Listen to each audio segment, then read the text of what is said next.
Bilangan pasalnya yang ke-13.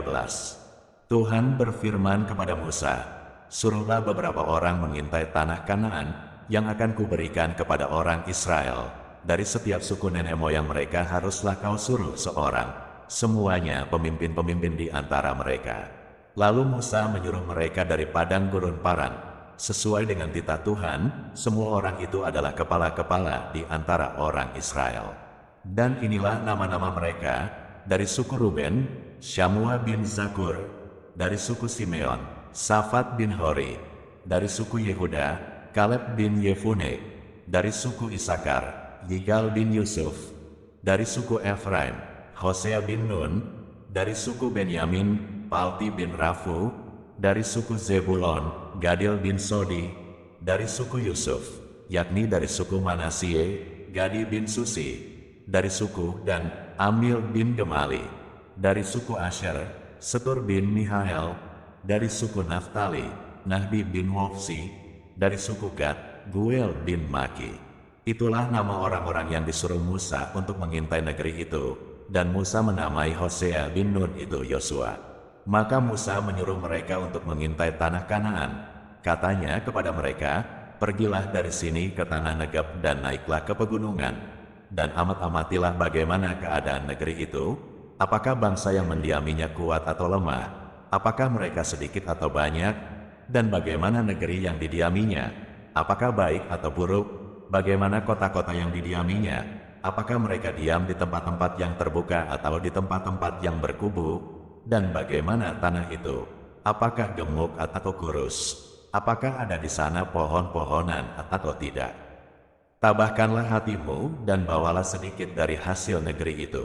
Waktu itu ialah musim hulu hasil anggur. Mereka pergi ke sana, lalu mengintai negeri itu mulai dari padang gurun Zin sampai ke Rehob, ke jalan yang menuju ke Hamat. Mereka berjalan melalui tanah Negeb, lalu sampai ke Hebron. Di sana ada Ahiman, Sesai, dan Talmai, keturunan Enak. Hebron didirikan 7 tahun lebih dahulu dari Soan di Mesir. Ketika mereka sampai ke lembah Eskol, dipotong merekalah di sana suatu cabang dengan setandan buah anggurnya, lalu berdualah mereka menggandarnya. Juga mereka membawa beberapa buah delima dan buah ara. Tempat itu dinamai orang lembah Eskol, karena tandan buah anggur yang dipotong orang Israel di sana. Sesudah lewat 40 hari pulanglah mereka dari pengintaian negeri itu, dan langsung datang kepada Musa, Harun dan segenap umat Israel di Kades, di padang gurun Paran. Mereka membawa pulang kabar kepada keduanya dan kepada segenap umat itu, dan memperlihatkan kepada sekaliannya hasil negeri itu. Mereka menceritakan kepadanya, "Kami sudah masuk ke negeri, kemana kau suruh kami, dan memang negeri itu berlimpah-limpah susu dan madunya, dan inilah hasilnya. Hanya, bangsa yang diam di negeri itu kuat-kuat dan kota-kotanya berkubu dan sangat besar.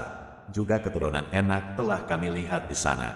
Orang Amalek diam di tanah Negeb, orang Het, orang Yebus dan orang Amori diam di pegunungan, orang Kanaan diam sepanjang laut dan sepanjang tepi sungai Yordan." Kemudian Kaleb mencoba menenteramkan hati bangsa itu di hadapan Musa. Katanya, "Tidak.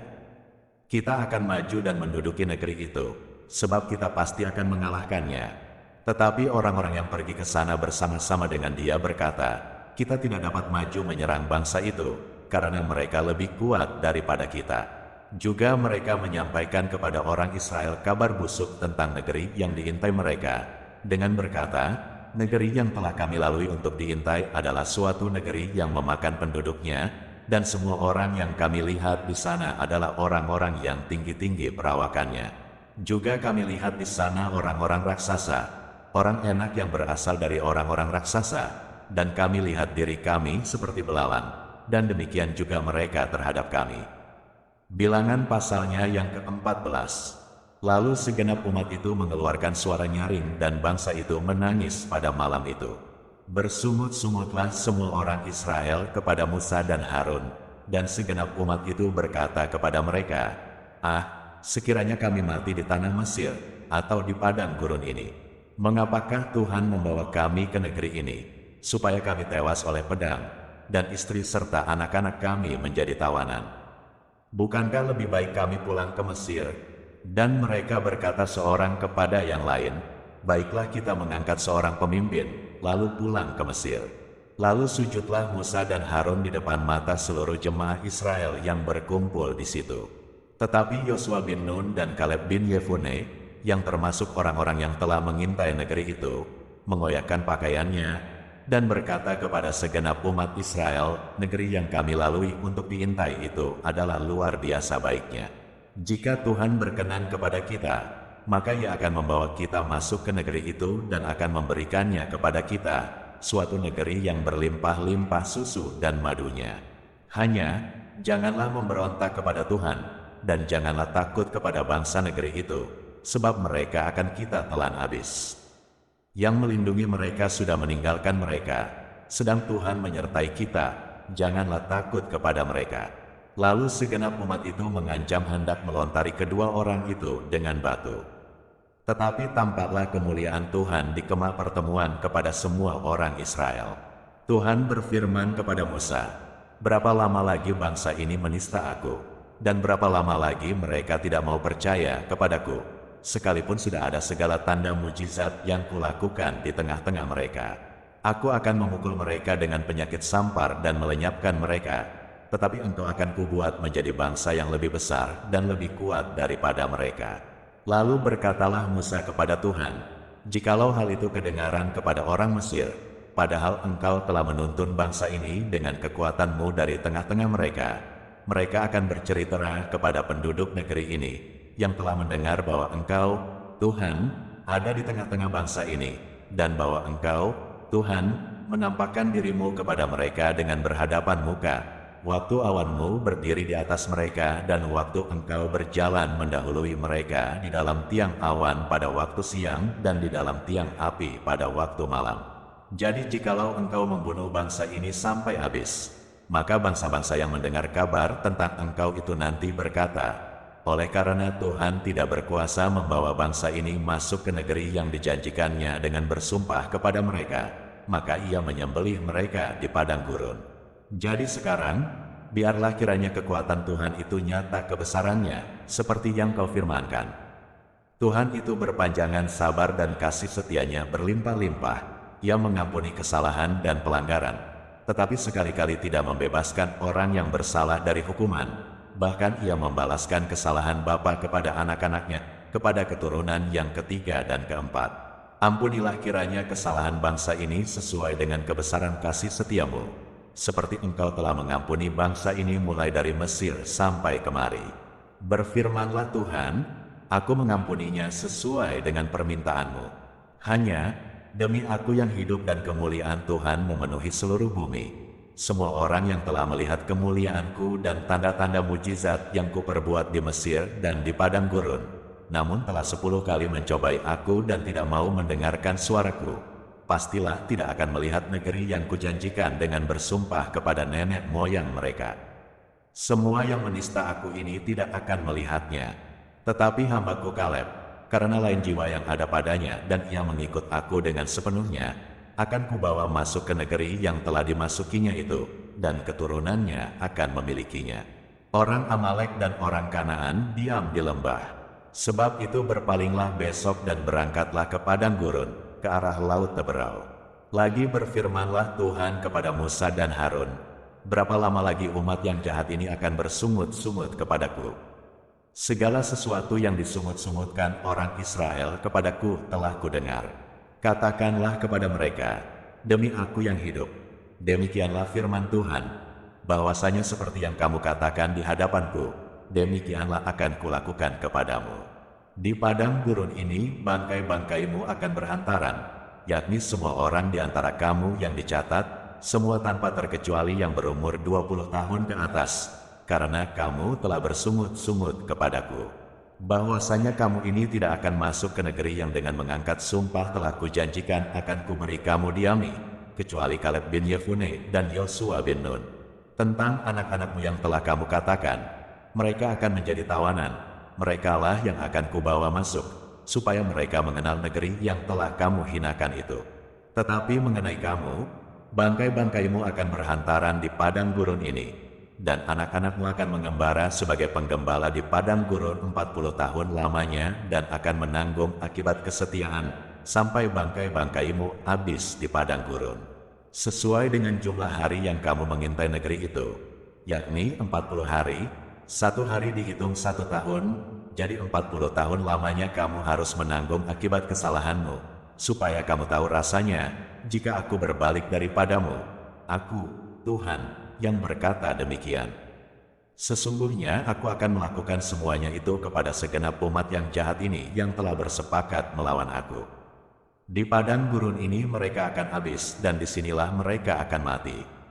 Adapun orang-orang yang telah disuruh Musa untuk mengintai negeri itu, yang sudah pulang dan menyebabkan segenap umat itu bersungut-sungut kepada Musa dengan menyampaikan kabar busuk tentang negeri itu, orang-orang itu mati, kena tulah di hadapan Tuhan. Tetapi yang tinggal hidup dari orang-orang yang telah pergi mengintai negeri itu hanyalah Yosua bin Nun dan Kaleb bin Yefune. Setelah Musa menyampaikan perkataan ini kepada semua orang Israel, maka berkabunglah bangsa itu dengan sangat. Dan keesokan harinya bangunlah mereka pagi-pagi hendak naik ke puncak gunung sambil berkata, "Sekarang kita hendak maju ke negeri yang difirmankan Tuhan itu, memang kita telah berbuat dosa." Tetapi kata Musa, "Mengapakah kamu hendak melanggar titah Tuhan? Hal itu tidak akan berhasil. Janganlah maju, sebab Tuhan tidak ada di tengah-tengahmu, supaya jangan kamu dikalahkan oleh musuhmu. Sebab orang Amalek dan orang Kanaan ada di sana di depanmu dan kamu akan tewas oleh pedang. Dari sebab kamu berbalik membelakangi Tuhan, maka Tuhan tidak akan menyertai kamu." Meskipun demikian, mereka nekat naik ke puncak gunung itu. Tetapi tabut perjanjian Tuhan dan Musa juga tidaklah meninggalkan tempat perkemahan. Lalu turunlah orang Amalek dan orang Kanaan yang mendiami pegunungan itu dan menyerang mereka. Kemudian orang-orang itu mencerai-beraikan mereka sampai ke Horma. Bilangan pasalnya yang ke-15. Tuhan berfirman kepada Musa, "Berbicaralah kepada orang Israel dan katakanlah kepada mereka, apabila kamu masuk ke negeri yang akan kuberikan kepadamu menjadi tempat kediamanmu, dan kamu hendak mempersembahkan korban api-apian bagi Tuhan, dari lembu sapi atau kambing domba, baik korban bakaran atau korban sembelihan, baik untuk membayar suatu nazar khusus, atau sebagai persembahan sukarela atau pada waktu perayaan-perayaanmu, dan dengan demikian menyediakan bau yang menyenangkan bagi Tuhan, maka orang yang mempersembahkan persembahannya itu kepada Tuhan haruslah mempersembahkan sebagai korban sajian 1/10 eva tepung yang terbaik, diolah dengan 1/4 hin minyak. Dan beserta korban bakaran atau korban sembelihan itu, engkau harus juga mempersembahkan 1/4 hin anggur sebagai korban curahan untuk setiap ekor domba yang dipersembahkan. Tetapi jikalau persembahanmu itu seekor domba jantan, engkau harus mempersembahkan sebagai korban sajian 2/10 eva tepung yang terbaik, diolah dengan 1/3 hin minyak, dan sebagai korban curahan haruslah kau persembahkan 1/3 hin anggur menjadi bau yang menyenangkan bagi Tuhan. Dan apabila engkau mengolah seekor lembu sebagai korban bakaran atau sebagai korban sembelihan, baik untuk membayar suatu nazar khusus maupun sebagai korban keselamatan bagi Tuhan, maka beserta lembu itu haruslah dipersembahkan sebagai korban sajian 3/10 eva tepung yang terbaik, diolah dengan 1/2 hin minyak, dan sebagai korban curahan haruslah kau persembahkan 1/2 hin anggur. Itulah korban api-apian yang baunya menyenangkan bagi Tuhan. Demikianlah harus diperbuat untuk setiap ekor lembu dan untuk setiap ekor domba jantan dan untuk setiap ekor domba atau kambing. Berapapun jumlah hewan yang kamu olah, untuk setiap hewan itu harus kamu perbuat demikian juga. Setiap orang Israel asli haruslah berbuat demikian apabila ia mempersembahkan korban api-apian yang baunya menyenangkan bagi Tuhan.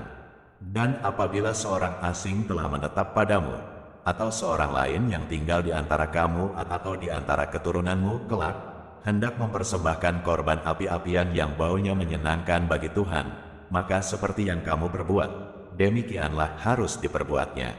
Mengenai jemaah itu, haruslah ada satu ketetapan bagi kamu dan bagi orang asing yang tinggal padamu. Itulah suatu ketetapan untuk selama-lamanya bagi kamu turun-temurun. Kamu dan orang asing haruslah sama di hadapan Tuhan.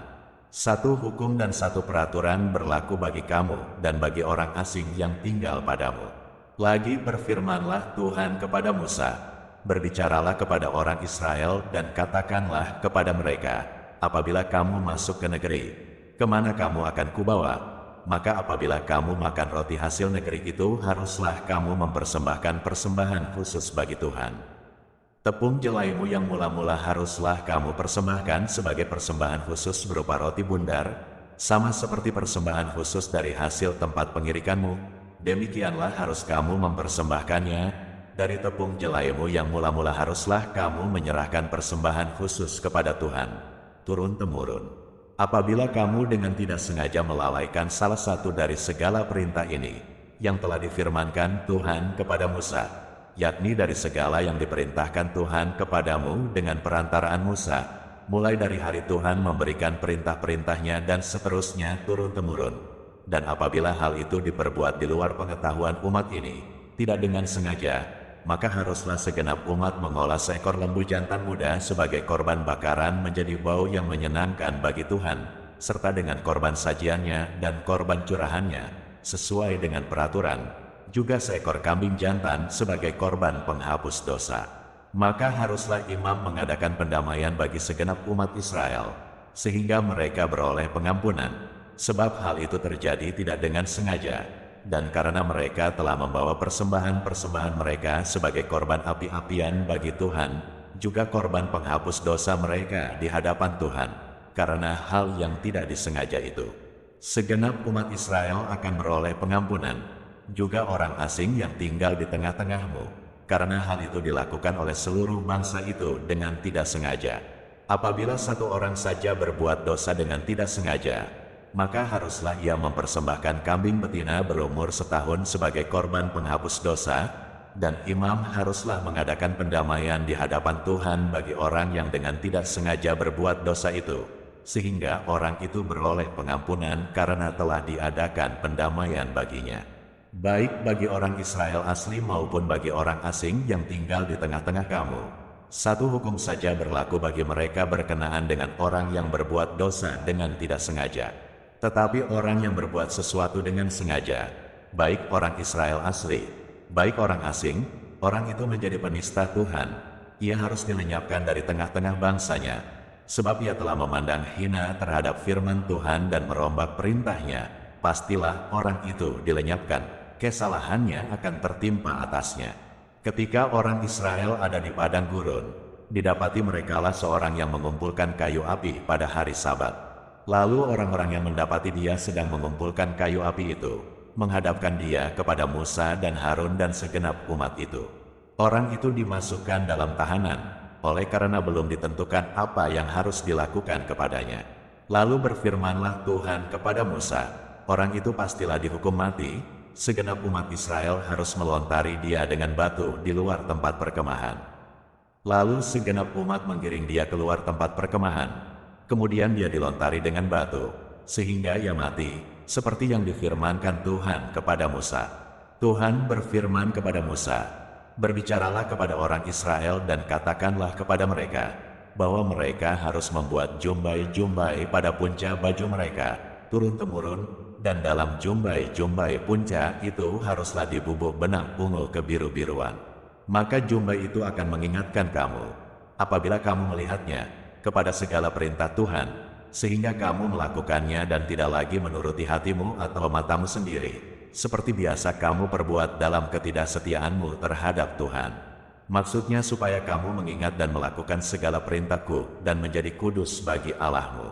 Akulah Tuhan, Allahmu, yang telah membawa kamu keluar dari tanah Mesir, supaya aku menjadi Allah bagimu. Akulah Tuhan, Allahmu.